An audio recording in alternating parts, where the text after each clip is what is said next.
Les passions sont comme la peste et le typhus. Cessez de les combattre, elles reviennent. Tout plaideur croit avoir raison. S'il perd, il se croit victime. Il déclame contre les puissances inhumaines qui l'ont dépouillé de son bien. Son premier mouvement est de force. Or, qu'il rassemble une petite armée, rien n'assure qu'une foule d'hommes misérables, inoccupés, avides de désordre et de pillage, ne prendront pas parti pour lui. Les mécontents pourront bien s'y rejoindre, et peut-être aussi ces hommes vifs qui jugent du droit par le courage. Le désordre et le massacre iront fort loin, par les meilleurs et par les pires. Dès qu'il y a deux partis en armes, il n'y a plus de bon sens. Ces mots sont en nous, dans ce paquet de muscles et de nerfs, si prompt à déraisonner, et même dans cette tête ingénieuse, qui plaide si bien pour nos folies. Les moyens de force, même au service de la justice, effacent la justice. Contre l'agitation première, contre le premier coup de poing, il faut une force irrésistible, qui agisse par la masse, qui soit assurée d'elle-même, bien ordonnée, bien disciplinée, de façon qu'elle ne forme point de passion, ni de pensée folle. L'idéal du policier, c'est un bloc de muscles imperturbable, strict sur les ordres, et qui ne prenne jamais parti. Je ne crois pas qu'une société d'hommes puisse vivre en paix sans ce mur d'hommes, qui fasse digue contre les querelles. Il y a toujours de la bonne foi dans les querelles, et c'est par là qu'elles sont difficiles à apaiser. Je conçois les amis de la justice divisés en deux camps, menant les uns contre les autres une terrible guerre. Encore, je ne compte point les fureurs et les paniques d'une foule, et les folles opinions qui en peuvent résulter. Il nous vient d'outre-mer, quelquefois, des récits de nègres brûlés vifs.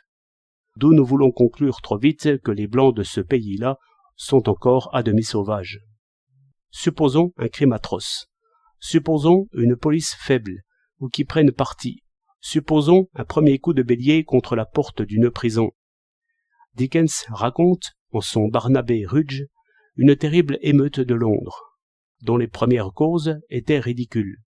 Un tumulte ne peut être raisonnable, mais, pour bien comprendre cela, il faut connaître le mécanisme des passions. Par simple impression, les hommes se tromperont toujours sur eux-mêmes. Un homme qui n'est pas en colère est aisément persuadé qu'il ne sera jamais en colère. D'après ces remarques, on peut comprendre les institutions de police et cet ordre en marche qui est comme l'image de notre sagesse.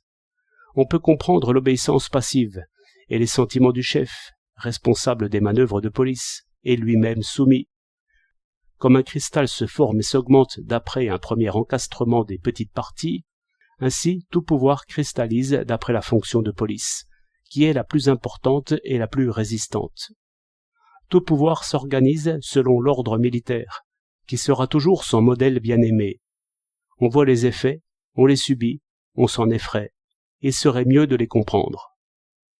La tyrannie est toute formée, toute rangée, toute prête, autour de son impérissable centre. Ce que Stendhal appelle la haine impuissante est ici aussi peu raisonnable que l'amour aveugle, et non moins dangereux. Le citoyen n'a pour lui que la connaissance de ces choses, qui sont comme des forces naturelles, et la ruse clairvoyante qui en doit résulter. L'abus de pouvoir est naturel, et donc continuel, et suppose, si l'on veut s'en protéger, une habile résistance. Un exemple, les bulletins de vote radicaux étaient une arme lente, silencieuse, paisible, irrésistible. Remarquez que les bulletins socialistes peuvent produire le même effet, car les mots n'importent pas tant. Mais chacun, il me semble, peut prévoir aussi un genre de faute, irréparable.